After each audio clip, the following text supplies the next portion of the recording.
Chapter 12 areas related to circles. तो आज हम करने वाले हैं चैप्टर 12, इसका जो इंट्रोडक्शन वाला पार्ट है आज हम वो सीखेंगे। उसके बाद इसका जो एक्सरसाइज 12.1 है वो करेंगे। ओके, तो सबसे पहले देखिए चैप्टर का जो नाम है एरियाज रिलेटेड टू सर्कल। सबसे पहले हम इसी को डिकोड करते हैं कि इसका मतलब क्या होता है। तो यहाँ पे देखो आपको दो टर्म सीखना है। सबसे पहले सर्कल क्या होता है और ये एरिया होता क्या है। तो अगर मैं सर्कल की बात करूँ तो सर्कल की जो आकृति होती है कैसे बनता है, तो एक गोल बंद आकृति, इसको हम क्या बोलते हैं, सर्कल। ओके, तो आपने रेक्टेंगल, स्क्वायर ये सब भी सीखा हुआ है। तो रेक्टेंगल की अगर मैं बात करूँ, देखिए पहले मान लो ये ABCD क्या है, रेक्टेंगल है, ठीक है। तो मैंने ये ड्रॉ किया है एक रेक्टेंगल, समझ लो पहले कि क्यों बता रहा हूँ। इस रेक्टेंगल में अगर मैं बात करूँ AB + BC + CD + AD, तो ये चारों साइड का अगर तुम सम करते हो तो क्या कहलाता है ये, इसको हम कहते हैं पेरीमीटर, है ना। और जब भी हम अंदर वाले पार्ट का कैलकुलेशन करते हैं तो उसको हम क्या बोलते हैं, एरिया। सेम यहाँ पे भी कुछ ऐसा ही है।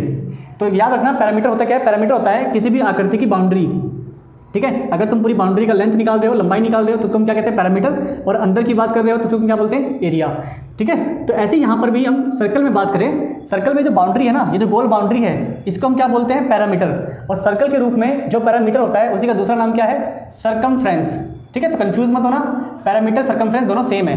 हिंदी में बोलते हैं इसको परिधि, और हिंदी में सर्कल को क्या बोलते हैं, विड्थ। ओके, चलिए आगे देखते हैं। तो हमने सीख लिया कि सर्कल में सर्कमफ्रेंस क्या होता है, मींस पैरामीटर क्या होता है। तो जिसकी बाउंड्री है इसकी कुल लंबाई निकाल लो, इसी को हम क्या बोलेंगे, सर्कमफ्रेंस। फिर बात करें एक सर्कल में, एक इसके सेंटर पे क्या होता है, मतलब बीच में एक बिंदु होता है, इसका नाम क्या होता है, सेंटर। तो जैसे मान लो मैंने इसको O बोल दिया, तो O क्या है, O का नाम है सेंटर, ठीक है। इसको हम क्या बोलते हैं, ये वृत्त का केंद्र है, ठीक है, ये वृत्त का केंद्र है। और इसी केंद्र से अगर मैं एक लाइन ड्रॉ करूँ जो इसी केंद्र को टच करते हुए जा रहा है, और इस लाइन को मान लो मैंने A और B बोल दिया, तो A और B क्या है, AB हमारा है डायमीटर, ठीक है, हिंदी में होता है ये व्यास। तो यहाँ पर केंद्र से होकर जाने वाली, सेंटर से होकर जाने वाली जो भी रेखा होती है, जो भी लाइन होती है, उसको हम क्या बोलते हैं, डायमीटर बोलते हैं, व्यास बोलते हैं। ऐसे ही आप यहाँ से भी इसको ड्रॉ कर सकते हो, ठीक है। इसको अगर आप CD नाम दोगे, मान लो लेट्स से मैं इसको बोलते हैं CD, तो CD भी क्या है अपना, डायमीटर है। तो सिंपल है, एक सर्कल के अंदर केंद्र से टच होकर जो भी लाइन बनेगी उनको हम क्या बोलेंगे, डायमीटर बोलेंगे। और इसी डायमीटर को आधा कर दो, आधा मतलब आप पूरी लाइन मत खींचो, आप आधी लाइन खींचो। जैसे मान लो मैंने ऐसे ड्रॉ कर दिया, मान लो मैंने ऐसे ड्रॉ कर दिया, ठीक है, ये O है, इसको मान लो मैंने M बोल दिया, इसको मैंने N बोल दिया, तो OM या ON, OM, ठीक है, OM कहिए या ON कहिए, इनको हम क्या बोलते हैं, रेडियस, त्रिज्या, ठीक है।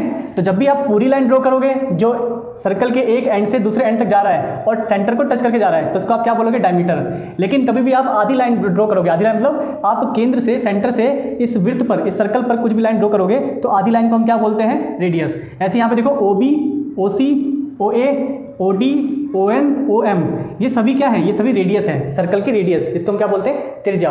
ओके, तो समझ में आया। डायमीटर क्या होता है, पूरी लाइन को बोलोगे डायमीटर, और आधी लाइन को क्या बोलोगे, आधी लाइन को बोलोगे रेडियस, ठीक है। इस हिसाब से अगर मैं बात करूं, तो अगर मैं डायमीटर निकालूंगा, मतलब अगर मैं रेडियस निकालूंगा, तो आप देख रहे हो रेडियस क्या होता है, रेडियस होता है डायमीटर का आधा, है ना। पूरी लाइन होती है तो डायमीटर बोलते हैं, और उसी डायमीटर का आधा लेते हैं तो क्या होता है हमारा, रेडियस। रेडियस को हम दिखाते हैं R सिंबल से, डायमीटर को दिखाते हैं D सिंबल से, और 2 तो 2 होता है। तो ये आपका एक फॉर्मूला बन जाता है, जब भी कभी रेडियस निकालते हैं तो हम क्या करते हैं, डायमीटर का आधा करते हैं, ओके। और 2 डिवाइड है, जब ये इस तरफ आएगा तो क्या बन जाएगा, मल्टीप्लाई, ओके। तो यहाँ पर जब ये मल्टीप्लाई बन जाएगा तो एक ये भी फॉर्मूला होता है कि जब भी हम डायमीटर निकालते हैं तो रेडियस का डबल कर दो, अंडरस्टूड। तो डायमीटर, रेडियस आपको समझ में आ गया होगा। अब कुछ और बातें करते हैं, इसकी बात करते हैं एरिया की। तो जैसे मैंने क्या करा, एक सर्कल दोबारा से ड्रॉ किया, तो हमने पैरामीटर समझ लिया, सर्कमफ्रेंस समझ लिया, दोनों सेम बात है, डायमीटर, रेडियस ये सब जान लिया। अब बात करते हैं इसके एरिया की। जैसे कि मैंने अभी आपको रेक्टेंगल का जो एग्जांपल लिया था, उसमें मैंने आपको समझाया कि जब भी हम अंदर की बात करते हैं तो उसको हम क्या बोलते हैं, एरिया। ऐसे जब भी हम इस अंदर के पार्ट का, इसके बारे में कैलकुलेशन करेंगे, इसके बारे में पूरा फाइंड करेंगे, तो ये क्या कहलाएगा, एरिया, ठीक है। तो एरिया ऑफ सर्कल, एरिया को बोलते हैं क्षेत्रफल, हिंदी में क्षेत्रफल। तो जब भी कभी आप सर्कल का एरिया निकालते हो तो एक फॉर्मूला उसमें हम यूज़ करते हैं, वो क्या होता है, पाई R स्क्वायर, ठीक है। तो सर्कल का एरिया निकालने के लिए हम कौन सा फॉर्मूला यूज़ करते हैं, पाई R स्क्वायर। पाई एक नंबर है जिसको हम क्या, मतलब ये जो देख रहे हो ना, ये ग्रीक एक वर्ड है, सिंबल है, ग्रीक का सिंबल है, जिसको हम क्या बोलते हैं, पाई बोलते हैं। ओके, मैं आपको दिखा दूँ, पहले एक मिनट रुको। देखिए आपकी बुक में यहाँ देखो, ग्रीक लेटर पाई, जिसको हम क्या बोलते हैं, मतलब यहाँ पे ये जो सिंबल देख रहे हो ना, इसी को हम क्या पढ़ते हैं, पाई पढ़ते हैं, पी आई, पाई। ओके, और जो अपने आर्यभट्ट हैं, आर्यभट्ट ने इस पाई का मान, ठीक है, आर्यभट्ट जी ने इस पाई का मान क्या बोला था, 3.1416। लेकिन जब भी हम प्रैक्टिकल पर्पज से जब भी हम इसकी वैल्यू लेते हैं तो या तो हम 3.14 लेते हैं या तो हम 22/7 लेते हैं। ठीक है, तो आपने क्या जाना कि ये जो मैंने यहाँ पे लिखा है, ये जो सिंबल मैंने लिखा है, इसको हम क्या बोलते हैं, इसको कहते हैं पाई। और इसकी जो वैल्यू होती है या तो होगी 3.14 अप्रॉक्सीमेट में, ठीक है, कोई करेक्ट वैल्यू नहीं है क्योंकि इसकी वैल्यू तो बहुत ज़्यादा होती है। इसकी मतलब ये एक इरेशनल नंबर है, सोल्व नहीं होती, इसकी वैल्यू बहुत बड़ी है डेसिमल के रूप में। तो अगर हम अप्रॉक्सीमेट में बात करें तो पाई का मान कितना है, 3.14, या तो हम ये लेंगे या तो हम 22/7 लेंगे कैलकुलेशन करने के लिए, ठीक है, आंसर निकालने के लिए। तो यहाँ पे जैसा क्वेश्चन में बोला होगा पाई का मान वैसा ही हम लेंगे, और पाई का कोई एग्जैक्ट मान नहीं होता, 3.1416 चलते आता है बहुत ज़्यादा, ठीक है, डेसिमल में ये एंड नहीं होता। और बात करें तो यहाँ पे एरिया आप समझ गए, एरिया क्या होता है। अगर आप कभी भी सर्कल के अंदर वाले पार्ट की बात करोगे तो इसी को हम क्या बोलते हैं, एरिया बोलते हैं। और जब कभी भी आप इस बाउंड्री की बात करोगे इसको हम क्या बोलते हैं, सर्कमफ्रेंस बोलते हैं। ठीक है, तो अब देखो एरिया सर्कल का फॉर्मूला क्या होता है, पाई आर स्क्वायर। ये हो गया पाई, जो भी वैल्यू होगी वो रख दोगे, चाहे 22/7 चाहे 3.14। और आर क्या होता है, आर होता है रेडियस, यहाँ पोर्शन जो भी गिवन होगा वो आप पुट करोगे। स्क्वायर का मतलब देखो जैसे 2 का स्क्वायर है, 2 का स्क्वायर का मतलब क्या होता है, 2 को 2 से मतलब 2 को 2 बार लिख कर मल्टीप्लाई करना है। 4 का स्क्वायर है, इसका मतलब क्या हुआ, 4 को 2 बार लिखकर मल्टीप्लाई करना है। जैसे 7 का स्क्वायर है, इसका मतलब 7 को 2 बार लिखकर मल्टीप्लाई करना है। ऐसे ही आर का स्क्वायर है, आर का स्क्वायर मतलब आर को 2 बार लिखकर मल्टीप्लाई करना है। ठीक है, तो एक्चुअल में है क्या, ये है पाई इंटू में आर इंटू में आर।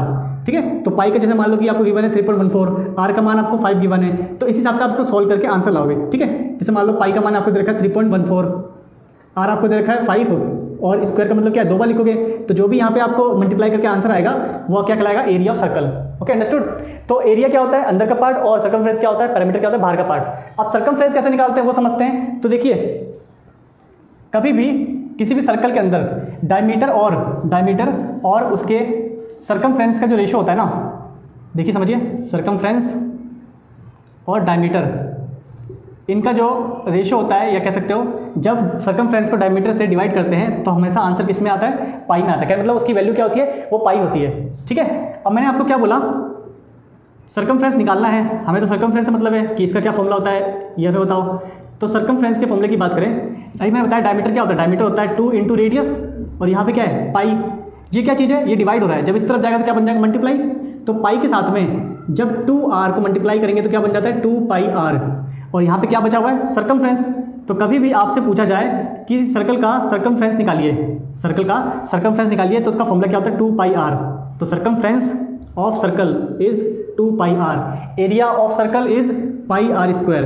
ओके, डायमीटर इज, मैं साल देता हूँ, diameter is 2 into r, radius is diameter का आधा। तो ये कुछ फॉर्मूले हैं। अच्छा ये छुप गया क्या, इसको मैं यहाँ लिखता हूँ, इसी को लिखते हैं, रेडियस इज डायमीटर का आधा। ठीक है, तो ये मेन आपके फॉर्मूले हैं जिसको आपको याद रखना है। ठीक है, तो ये आपके 4 फॉर्मूले हैं, याद रखना है। देखिए जैसे मैंने यहाँ पर एक सर्कल ड्रॉ किया, सर्कल में क्या होता है, बीच में सेंटर होता है। इस सेंटर से मैंने 2 रेडियस खींच दी, चाहे आप कैसे भी खींचो, एक यहाँ पे एक यहाँ पर, या तो यहाँ पर, जैसे भी मन करे वैसे भी आप 2 रेडियस खींच दीजिए। ठीक है, तो यहाँ पर मैंने OA और OB ये लिया है, और ये दोनों ही क्या है, रेडियस है। तो कभी भी जब आप सर्कल को 2 रेडियस आप उसमें खींचते हो तो आपको एक पार्ट दिखता है। ठीक है, और ये जो पार्ट है OAB, मान लो यहाँ एक नाम है, इस पर P, तो OAPB ये क्या बन रहा है, OAPB। ये जो एरिया होता है ना, मीन्स इसका अगर हम एरिया निकालेंगे तो क्या बोलेंगे, ये एक सेक्टर है। ये क्या है, ये सेक्टर है, मतलब इसका नाम दे दिया, जैसे इसका नाम है ना सर्कल, वैसे इतने पार्ट का नाम क्या है, सेक्टर। तो कभी भी सेक्टर क्या होता है, कभी भी ऐसी आकृति जो सेंटर से होकर विड्थ तक आती है, कहने मतलब 2 रेडियस के बीच में जो भी पार्ट होता है, 2 रेडियस के बीच में जो भी पार्ट होता है वो क्या कहलाता है, सेक्टर कहलाता है। ठीक है, तो एक सर्कल के अंदर 2 रेडियस से बनने वाली जो संरचना होती है इसको हम क्या बोलते हैं, सेक्टर बोलते हैं। तो यहाँ पर आपको 2 सेक्टर दिख रहे हैं, आप कहोगे ये भी एक सेक्टर है, देखो एक तो ये दिख रहा है आपको, है ना, OAB, और अगर मैं इसको छुपा लूँ, इसको अगर मैं इसे हटा दूँ यहाँ से, तो ये भी आपको दिख रहा है, देख रहे हो, है ना। तो यहाँ पर अगर मान लो यहाँ पे मैंने M नाम दे दिया, तो एक आपको दिख रहा है OAPB, है ना, OAPB, एक तो ये बन रहा है, ये छोटे वाला बन रहा है, और एक बड़े वाला सेक्टर बन रहा है। क्यों, क्योंकि ये भी तो 2 रेडियस ही बन रहा है, एक रेडियस ये रहा, एक रेडियस ये रहा। ठीक है, तो यहाँ पर 2 रेडियस से एक बड़ा सेक्टर बन रहा है और एक छोटा सेक्टर बन रहा है, तो इसको बोलते हैं मेजर सेक्टर, और इसको बोलते हैं माइनर सेक्टर। ठीक है, माइनर, छोटे वाले को माइनर और बड़े वाले को मेजर। हिंदी में माइनर को बोलते हैं लघु त्रिज्याखंड, और ये क्या है, दीर्घ त्रिज्याखंड। ठीक है, अगर मैं हिंदी में लिखूँ तो ये क्या है, लघु त्रिज्या से बन रहा है तो त्रिज्याखंड, और ये क्या है अपना दीर्घ मतलब बड़ा, और त्रिज्या से बनेगा तो हमेशा त्रिज्याखंड। ओके, समझ आ गया। तो कभी भी दो रेडियस से बनने वाले पार्ट को क्या बोलते हैं, सेक्टर बोलते हैं। एक छोटा होता है, एक बड़ा होता है। और ऐसी बात करें अगर हम इसकी, देखो यहाँ पर एक और सर्कल में ड्रॉ कर रहा हूँ, समझ लो ढंग से। अगर मैं मान लो मैं रेडियस से ड्रॉ नहीं कर रहा हूँ। अच्छा, इसमें एक और चीज़ मैं बताना चाहूँगा। मैंने क्या कर, देखो यहाँ पे सेंटर है और यहाँ पर मैंने ऐसे एक लाइन ड्रॉ कर दी। तो यहाँ आप देख रहे हो कि मैंने अब की बार सेंटर से टच नहीं किया इसको, मैंने, है ना, सेंटर से टच नहीं किया मैंने, विड्थ पे ही, एक विड्थ से दूसरे विड्थ तक, है ना, एक विड्थ के बिंदु से दूसरे विड्थ के बिंदु तक इसको मिला दिया मैंने। इसको बोलते हैं कोड। ये क्या कहलाता है, जीवा। इसको हम क्या बोलेंगे, रेडियस। इसको क्या बोलेंगे, डायमीटर। लेकिन अगर आप डायरेक्ट जो बाउंड्री है इसकी सर्कल के ऊपर, ये जो पॉइंट है, एक पॉइंट से दूसरे पॉइंट पे आप ले गए बिना रेडियस, बिना सेंटर से टच करे, तो इसको आप क्या बोलोगे, कोड। तो कोड क्या होता है, जीवा क्या होता है, कभी भी आप सर्कल के किसी एक बिंदु से दूसरे बिंदु को जब आप टच करते हैं, जिससे आप एक रेखा बनाते हैं, उसको हम क्या बोलते हैं, कोड बोलते हैं। इसमें सेंटर का कोई भी लेना देना नहीं होता। ठीक है, और कभी भी जब आप कोड खींचते हैं तो इसमें एक होता है आपका, देखो एक ये वाला पार्ट बन रहा है और एक ये बड़े वाला पार्ट बन रहा है। इसमें भी दो होते हैं। बड़े वाले पार्ट को आप क्या बोलोगे, सेगमेंट होता है। इसको हम क्या बोलते हैं, सेगमेंट। एक बनेगा मेजर सेगमेंट और एक बनेगा माइनर सेगमेंट।